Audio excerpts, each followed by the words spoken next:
Hello my dear friends, मैं doctor संतोष हांडे आपका अपने इस चैनल में बहुत बहुत स्वागत करती हूँ।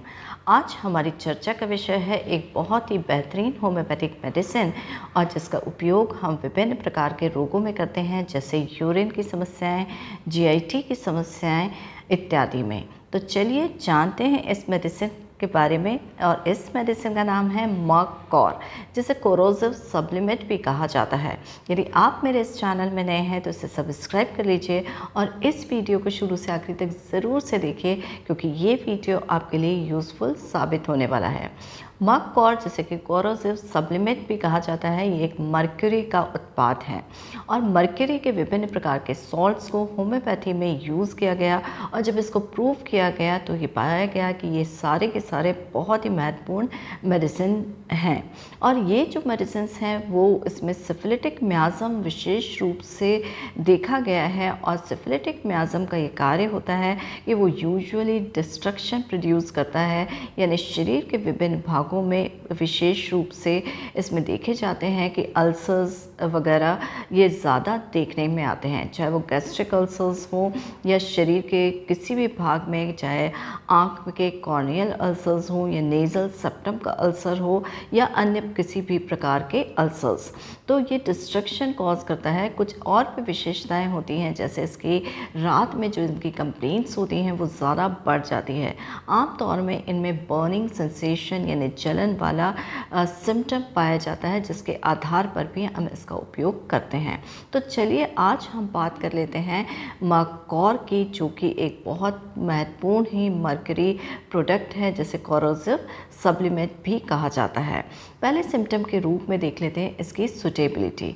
हमारे लिए सुटेबिलिटी पता करना ज़रूरी होता है कि किस वर्ग के लोगों के लिए ये ज़्यादा सुटेबल या ज़्यादा महत्वपूर्ण पाई गई।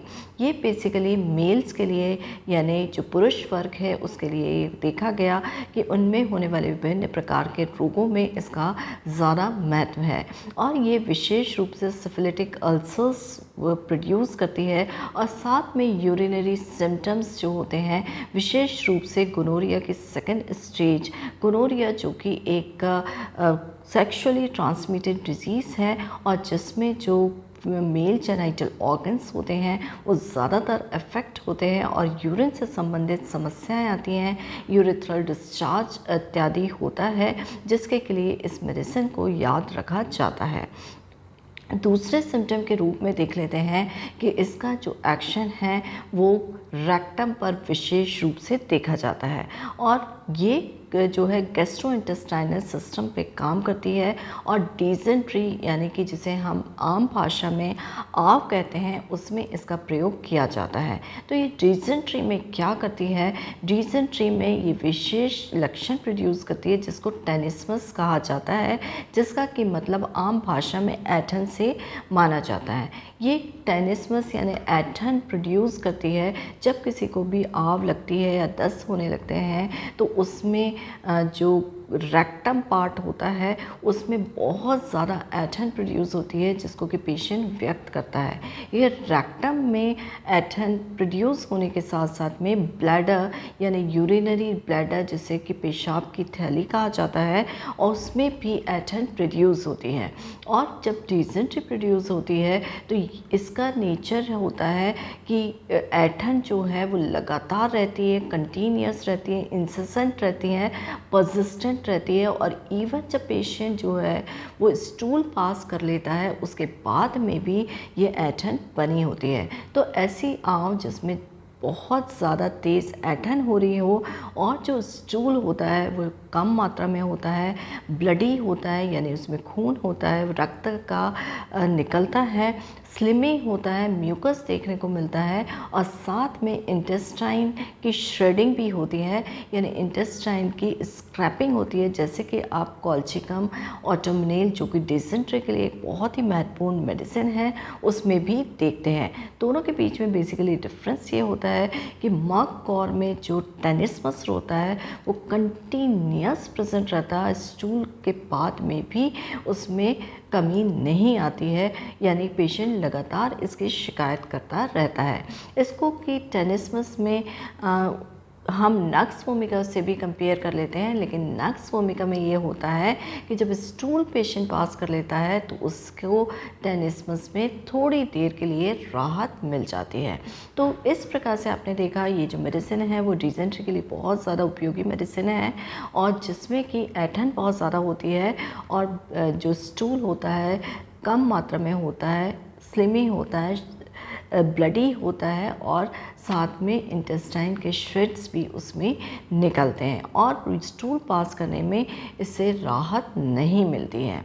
तीसरे सिम्टम के रूप में देख लेते हैं इसके जो यूरिनरी सिम्टम्स होते हैं। ये बेसिकली जो यूरिनरी सिस्टम होता है उसके ऊपर बहुत अच्छे से काम करती है, और किडनीज़ के जो सिक्रेटरी पोर्शन होता है उसके डैमेज कर देती है, और इसीलिए इसको ब्राइट डिजीज़ में दिया जाता है। ब्राइट डिजीज़ यानी कि किडनी की सबसे छोटी जो स्मॉलेस्ट यूनिट होती है जिसे नेफ्रॉन्स कहा जाता है, उसका इन्फ्लेमेशन यानी कि प्रदाह प्रोड्यूस कर देती है, और जिसकी वजह से इसके यूरिन पास करने की क्षमता पर असर पड़ता है। और क्या होता है जब नेफ्रॉन्स अफेक्ट होते हैं, उनमें को नुकसान होता है, तो उसकी वजह से एल्ब्यूमिन नाम का प्रोटीन जो कि ब्लड में रहना चाहिए वो यूरिन के थ्रू निकलने लगता है, और जिस प्रोटीन लॉस की वजह से पेशेंट में विभिन्न प्रकार की समस्याएं आने लगती हैं। और जो यूरिन पास होती है उसमें भी बहुत ज़्यादा पेन होता है, ब्लैडर का टेनिस्मस भी होता है, और जब ये यूरिन निकलती है तो उसमें सीवियर बर्निंग होती है, शूटिंग पेन होता है, टीयरिंग टाइप का पेन होता है, जिससे कि पेशेंट को सहन कर पाना बहुत ज़्यादा मुश्किल होता है। और इसकी जो यूरिन होती है वो भी ब्लडी होती है। कई बार ऐसा कहा गया है कि पेशेंट जो है वो टोटल ब्लडी यूरिन पास करता है सीवियर बर्निंग के साथ में और ब्लडर की ऐंठन के साथ में। तो यहाँ पर ये एक लैंडमार्क होता है, और इस मेडिसिन को प्रिस्क्राइब ज़रूर से किया जाना चाहिए, और ऐसी स्थिति में मर्कॉर्ड 200 पोटेंसी में दिन में 2 बार इस्तेमाल किया जाए तो ये बहुत ही ज़्यादा फ़ायदा देने वाली मेडिसिन के रूप में सामने आती है। तो देखा आपने इसका किस प्रकार से यूरिनरी सिस्टम पर इफ़ेक्ट है। फिर साथ ही में इसके नेक्स्ट सिम्टम के रूप में देख लेते हैं कि ये मेल्स में बेसिकली एक्ट करती है। मेल्स में ये जो सेक्सुअली ट्रांसमिटेड डिजीज़ेस होती हैं उसमें इसका बहुत ज़्यादा रोल है। गोनोरिया जो कि निजीरिया गोनोरी नामक एक ऑर्गेनिज्म के द्वारा होती है, तो उसमें यूजुअली जो मेल जेनाइटल ऑर्गन्स होते हैं वो अफेक्ट होते हैं, यूरेथ्रा अफेक्ट होता है, और यूरेथ्रा से जो है वो ग्रीनिश कलर का डिस्चार्ज निकलता है, और एक पेनफुल सिचुएशन होती है। पेशेंट को यूरेथ्रा में भी बहुत ज़्यादा जलन होती है, कटिंग टाइप का पेन होता है। जैसे कि आप देखते हैं कि कैनबिस सटाइवा ये भी एक मेडिसिन है जो कि हम यूरिनरी ट्रबल्स में देखते हैं, इन्फेक्शंस में देखते हैं, और वहाँ पर कटिंग पेन इन यूरेथ्रा होता है, और यूरेथ्रा जो होता है वो बहुत ज़्यादा सेंसिटिव होता है। तो ये भी मेडिसिन जो है यूरेथ्रा में एक्सेसिव बर्निंग पेन्स के लिए दी जाती है, और इससे जो निकलने वाला जो डिस्चार्ज होता है वो ग्रीनिश कलर का डिस्चार्ज होता है। फिर पांचवें सिम्टम के रूप में देख लेते हैं इसका आई के ऊपर इफेक्ट। आइज़ के लिए बहुत ज़्यादा अच्छी मेडिसिन है। आइज़ में इतना ज़्यादा पेन होता है कि आइज़ ऐसा लगता है कि बाहर की तरफ फोर्स आउट हो रही हैं। साथ ही साथ में ये आइज़ की विभिन्न कंडीशन जैसे कि आयराइटिस यानी आयरिस यानी पिगमेंटेड पोर्शन वाला जो काला पोर्शन होता है उसका इन्फ्लेमेशन इसमें देखने को होता है। इतना ज़्यादा इन्फ्लेमेशन होता है कि आयरिस जो है वो स्टैटिक कंडीशन में आ जाता है। कई बार ऐसा देखा जाता है कि ये रेटिना के इन्फ्लेमेशन में भी बहुत ज़्यादा हेल्पफुल है।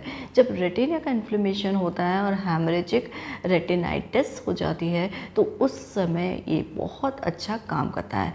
रेटिना जिसे कि हम आँख का पर्दा कहते हैं, और ये हमारी आँख के विजन के लिए बहुत ज़्यादा इम्पॉर्टेंट भी है।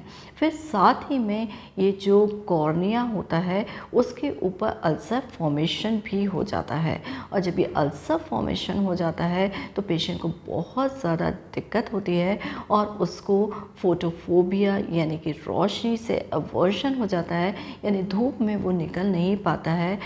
धूप में निकलने के कारण में जाने से उसको बहुत ज़्यादा आँख में जलन और दर्द की अनुभूति होती है। और विशेष रूप से ये जो आँख में दर्द होता है उसमें सिफिलिटिक मियाज़म का करैक्टर सामने आता है। बहुत ज़्यादा दर्द, जलन, पेन, शूटिंग टाइप का पेन ये पेशेंट को रात में महसूस होता है। रात में ये जो पेन्स होते हैं वो बढ़ जाते हैं और आपको मालूम है जब सिफिलिटिक मियाज़म होता है तो वो उसमें रात में कंप्लेंट्स जो होती हैं वो बढ़ जाती हैं। तो ये मर्क्यूरियस ग्रुप की जितनी भी मेडिसिन होती हैं उसमें सिफिलिटिक मियाज़म बहुत ज़्यादा प्रोमिनेंट होता है। और ये जो मेडिसिन का जो एक्शन होता है वो ओरल कैविटी पे भी होता है, इसलिए थ्रोट में अल्सर फॉर्मेशन वगैरह ये सब भी अक्सर देखने को मिलते हैं। तो देखा आपने कि ये जो मेडिसिन है मर्क और वो कितनी ज़्यादा महत्वपूर्ण मेडिसिन है और इस समय जब सिम्टम्स के आधार पर इसका उपयोग किया जाता है तो ये 30 पोटेंसी में भी काफ़ी ज़्यादा फ़ायदा देती है और 200 पोटेंसी में भी इसका उपयोग बहुत ही ज़्यादा अच्छा है।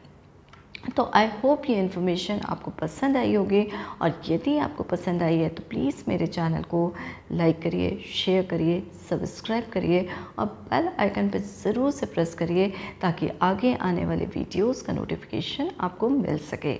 यदि आप मुझसे कनेक्ट होना चाहते हैं तो आप कमेंट बॉक्स में जाकर अपनी क्वेरीज़ लेके उसका आंसर पूछ सकते हैं, या फिर दूसरा तरीका ये है कि आयुष क्योर ऐप है जो कि आप डाउनलोड करके और उसमें रजिस्टर होके फ्री ऑफ कॉस्ट मुझसे अपॉइंटमेंट लेके कंसल्टेशन ले सकते हैं। तीसरा तरीका ये है कि आप मेरा व्हाट्सएप नंबर डिस्क्रिप्शन बॉक्स में दिया गया है, उसमें आप मैसेज के थ्रू मुझसे अपॉइंटमेंट लेके ट्रीटमेंट ले सकते हैं। तो इसी के साथ stay healthy with homeopathy. Thank you. Homeopathy Home Kit, useful for day-to-day life health issues. For more details check out the link in description box. Thank you.